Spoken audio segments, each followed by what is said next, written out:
a gente tem que dar nomes, os nomes corretos. Esse julgamento é uma farsa. É uma farsa. É uma perseguição política e uma farsa. Não tem julgamento nenhum. Isso que nós vamos ver não é julgamento. É uma caça às bruxas, como colocou o Donald Trump naquela carta de 9 de julho. Porque o Donald Trump sabe exatamente o que é um lawfare, o que é o uso do sistema judiciário para caçar e perseguir politicamente dissidentes. Que o acusou de adulterar documentos. Gazeta do Povo. Oposição confronta Moraes e Gonê após denúncia de Tagliaferro. Revista Oeste.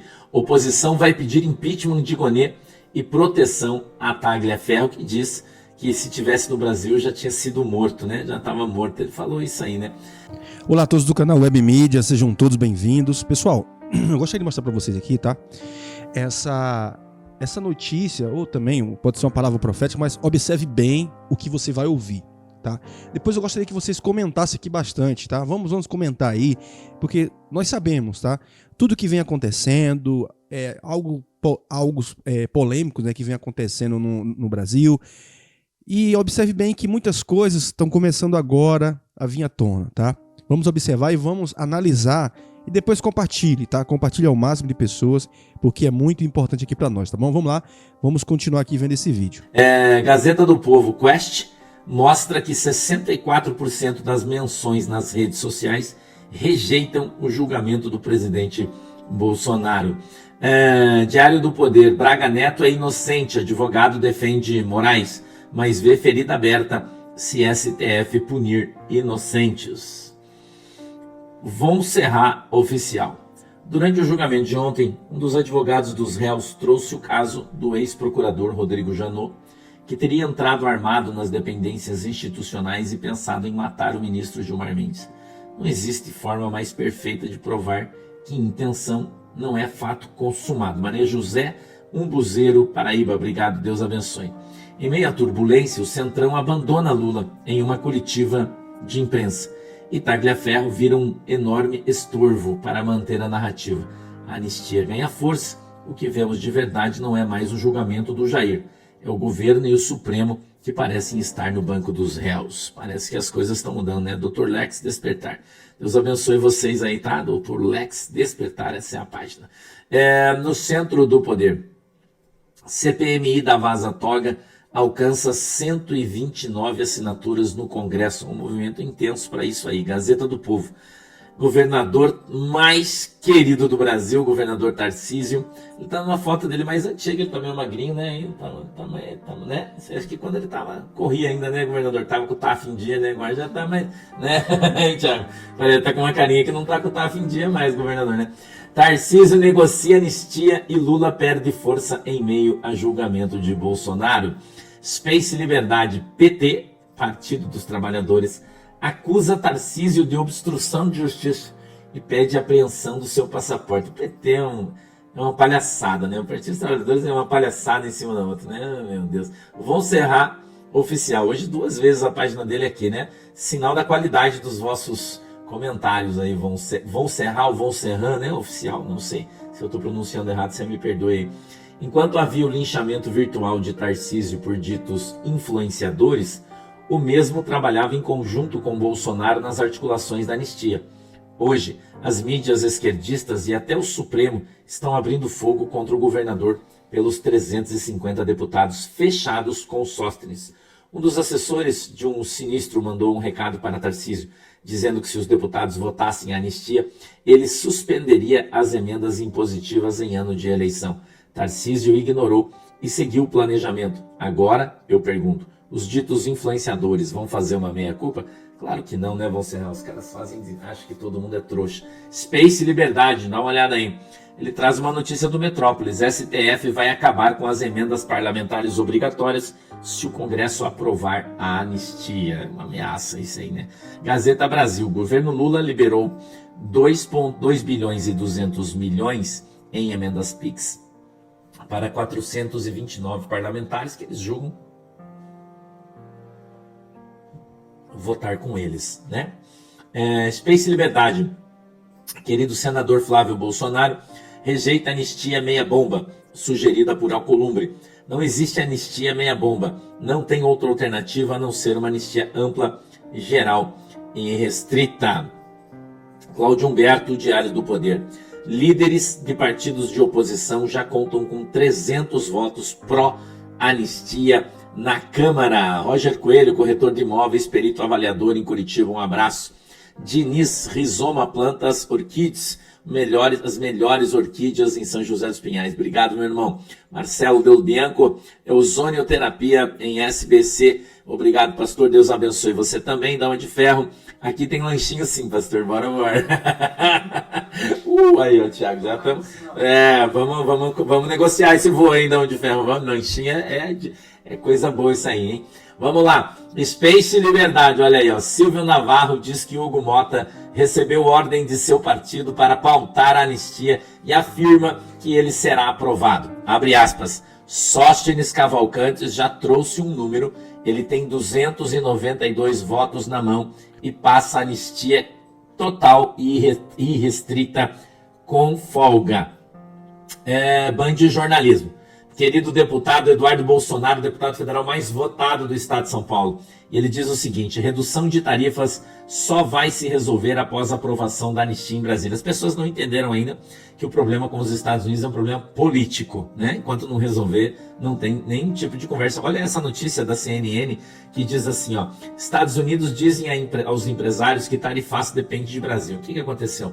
Um grupo de empresários que está sob as tarifas, que foi taxado com essas tarifas, fizeram um lobby, um grupo, e foram para os Estados Unidos, em Washington, D.C. E lá eles foram tentar negociar com os políticos ou com os burocratas americanos. E eles receberam a seguinte resposta: vocês têm que fazer lobby em Brasília, porque o problema de vocês é político. Político, né? E muita gente ainda não entendeu isso. UOL, Mariana Sanches. Estados Unidos dizem a empresários, olha aí, né? A empresários brasileiros, façam lobby em Brasília, não em Washington, D.C. O Globo, Lei Magnitsky, Banco do Brasil traça estratégias para se proteger caso os Estados Unidos escalem sanções. Deixa um pouquinho que eu quero falar um pouco sobre o Banco do Brasil, Thiago. Está acontecendo um movimento em todo o Brasil e muita gente com medo está correndo para tirar o seu dinheiro do Banco do Brasil. Eu não estou falando que é para você tirar, eu não estou falando que o Banco do Brasil vai ser magnetizado, né? Eu não estou dizendo isso porque eu não tenho bola de cristal, não sou adivinho, mas eu retirei o meu dinheiro, a conta da igreja que a gente tinha, nós já retiramos o dinheiro do Banco do Brasil, porque está todo mundo com medo de que o Banco do Brasil, porque ele não quis cumprir a lei Magnitsky, né? E não cumpriu por causa da sua presidente, que é uma trapalhona, né? Trapalhona que está ferrando o Banco do Brasil, porque é uma presidente política, indicada politicamente e não por causa da sua competência e qualidade de serviço, né? Ela fez cair o lucro do banco muito. Os funcionários estão indignados porque vão receber, como é que é aquela parte do lucro lá que eles recebem o nome, Thiago? Os dividendos do banco caíram absurdamente. Quem vai receber dividendo, principalmente os funcionários do banco, né? Por causa da sua incompetência. E a sua incompetência está afundando o banco. Muita gente está tirando dinheiro do Banco do Brasil. Muitas pessoas estão tirando dinheiro do Banco do Brasil. O Banco do Brasil recebeu sim uma notificação do Tesouro Americano, assim como o Itaú, o Bradesco, tem mais alguns aí que eu não lembro qual foi, Santander também e tal, para eles informarem se houve movimentações pós-Magnitsky, né, nos bancos. E não houve, a não ser no Banco do Brasil. No Banco do Brasil houve. Então ele corre sim esse risco, isso é verdade, isso não é fake news, isso é verdade. O banco quis usar a AGU aí para acionar um monte de gente na justiça, dizendo que era fake news. Não é, é verdade. Ele poderá ser sancionado, né? Poderá ser sancionado. Ele já foi citado pelo Departamento de Estado americano. E um banco francês que não cumpriu a lei Magnitsky, ele foi multado em 6 bilhões de dólares. Um banco francês, para a gente ter um paralelo aí, tem um exemplo. 6 bilhões de dólares ele teve que pagar de multa, né? Então tomara que isso não aconteça com o Banco do Brasil, tomara que isso não aconteça com o Banco do Brasil, que infelizmente foi tomado politicamente pelo PT, né? Então pondo os pés pelas mãos, ou as mãos pelos pés, se você preferir, e podem sim levar o Banco do Brasil a uma situação muito difícil. Então está havendo uma corrida ao Banco do Brasil, muita gente está tirando seu dinheiro de lá, Tá? Muita gente. Alex Teixeira, obrigado, meu irmão. Ceasa, Rio de Janeiro, Pavilhão 21, Pedra 11. Deus no controle, Deus abençoe vocês, irmão. Tá? Então, muita gente, a gente conhece aqui, eu tenho, né, pastores da minha igreja que são gerentes do Banco do Brasil, que conversaram comigo que muita gente está retirando seu dinheiro do Banco do Brasil e isso pode trazer um problema sério para o banco. Pessoal, você está observando, tá, o que está sendo dito. Observe bem. Observe o que está sendo falado para depois você fazer um comparativo, tá? Bom, o Consta trouxe essa posição, o que se espera dos Estados Unidos, talvez não seja esse monitoramento aí tão próximo, online do julgamento, mas claro que está de olho, o governo Trump está de olho. E o jornal americano, o New York Times, publicou uma análise sobre o julgamento do Bolsonaro. Segundo a publicação, está aí na tela, o modo como o processo contra o ex-presidente foi conduzido tem gerado dúvidas sobre a democracia no Brasil e a concentração de poderes nas mãos do ministro Alexandre de Moraes. O Times citou que, para julgar, de novo, entre aspas, Bolsonaro e seus apoiadores, o STF se concedeu novos poderes extraordinários nos últimos anos. E o jornal lembrou que Moraes passou a comandar inquéritos de grande alcance, intermináveis. Com poderes ampliados, diz o Times, o ministro ordenou buscas, censurou contas em redes sociais, bloqueou plataformas e chegou a prender pessoas sem julgamento. Tudo isso, segundo o jornal, deixa no ar uma dúvida central sobre o equilíbrio institucional do país. Ana, não dá nem para dizer que o New York Times é um jornal conservador, muito pelo contrário. Está ficando muito visível, até para quem está do lado errado, né? Não dizer, opa, isso aqui não é guerra pela democracia, não é uma muralha em defesa da democracia, coisíssima nenhuma. O New York Times não tem nada de conservador, nem de liberal, né? Ele tem de liberal no sentido de liberal aqui dos Estados Unidos, mas não no sentido de liberal no Brasil, né? Conservador, não tem nada de trumpista, nada de bolsonarista, muito menos. Mas são várias partes ali dessa matéria do New York Times que expõem de maneira brutal o regime totalitário do Alexandre de Moraes. Tem uma parte que fala assim: o ministro Moraes ordenou batidas policiais, censurou contas online, bloqueou redes sociais, em alguns casos prendeu pessoas sem julgamento. E aí depois ali no meio o New York Times também explica que 3 dos 5 ministros do Supremo Tribunal Federal que estão participando do julgamento do presidente Bolsonaro devem votar pela condenação. Aí eles continuam. O painel inclui o ministro Moraes, que aí o artigo todo já descreve essas batidas secretas, a polícia secreta do Moraes, etc. Outro ministro, que é ex-ministro da Justiça do senhor Lula, e um terceiro, que é ex-advogado pessoal do senhor Lula.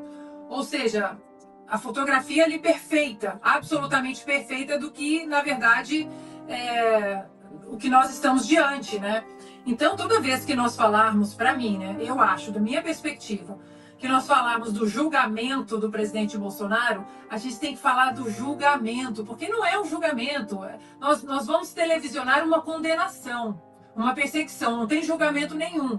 Julgamento é quando há algo a ser julgado, e nesse caso não tem nada a ser julgado. Então, eu acho que a partir de terça-feira, eu acho que nós temos que até evitar a normalização das discussões técnicas. Não, mas essa parte, a defesa, não tem nada, está tudo errado. Essa árvore inteira está podre, envenenada, os frutos são todos envenenados, são todos podres. Então a gente tem que dar nomes, os nomes corretos. Esse julgamento é uma farsa, é uma perseguição política e uma farsa. Não tem julgamento nenhum. Julgamento é como teve aqui, julgamento televisionado do O.J. Simpson, a defesa apresenta provas, o juiz não sabia de absolutamente nada, o juiz ouviu o Ministério Público, o juiz ouviu a defesa e ali ficaram durante semanas, foi para um júri. Isso que nós vamos ver não é julgamento. É uma caça às bruxas, como colocou o Donald Trump naquela carta de 9 de julho. Porque o Donald Trump sabe exatamente o que é um lawfare, o que é o uso do sistema judiciário para caçar e perseguir politicamente dissidentes políticos, dissidentes ideológicos.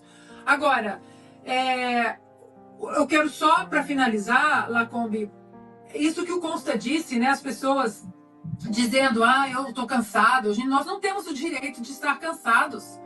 Pensem num Felipe Martins que ficou 6 meses preso, 10 dias na solitária. Eu estou cansado. Já pensou ele falar, se ele tivesse falado, eu estou cansado, eu vou assinar aqui uma delação qualquer para me tirar da cadeia, porque eu estou cansado de ficar aqui no escuro, na solitária, já vou para o 10º dia. E, no entanto, ele se manteve firme, ele se manteve sendo perseguido, inclusive lá dentro, por diretores das penitenciárias, e se manteve firme. Nós não temos o direito de ficar cansado. Chegou a vez da nossa geração de lutar pelo que é certo. Não é que não devemos ficar cansados. Cansados todos nós ficamos. Há programas que, quando a gente acaba, nós estamos exaustos, mas nós temos que vencer esse cansaço. Foi entregue à nossa geração lutar diante desse momento obscuro da nossa história. Então, Lacombe, para finalizar, eu só deixo aqui a foto, que para mim foi a foto do ano, na Avenida Paulista, de uma senhora segurando uma plaquinha. Pode colocar na tela, Franco, por favor. Tá aí. Eu não desisto. Quantos anos tem essa senhora, em silêncio, com lágrimas nos olhos, segurando ali? Eu não desisto. Não gritou, provavelmente não tem rede social, não xingou, nada. Eu não desisto. E nós aqui não vamos desistir também por ela, por todos os presos políticos, por todas as famílias despedaçadas, um tempo que não volta mais, filhos presos, avós, pais, mães, alguns que morreram na cadeia como o Clesão. Nós não temos o direito de desistir. Não temos. Se você é cristão, se você é justo, nós temos o direito de ficar cansados. Mas desistir não. Então é isso aí, pessoal. Agradeço a vocês, tá, por ter ficado até o finalzinho. Peço a vocês que deixem seu like, compartilhe e convide mais pessoas, tá bom? Até um próximo vídeo, assim se Deus permitir. Que Deus continue abençoando a casa de vocês, a vida de vocês, a família de vocês, em nome de Jesus.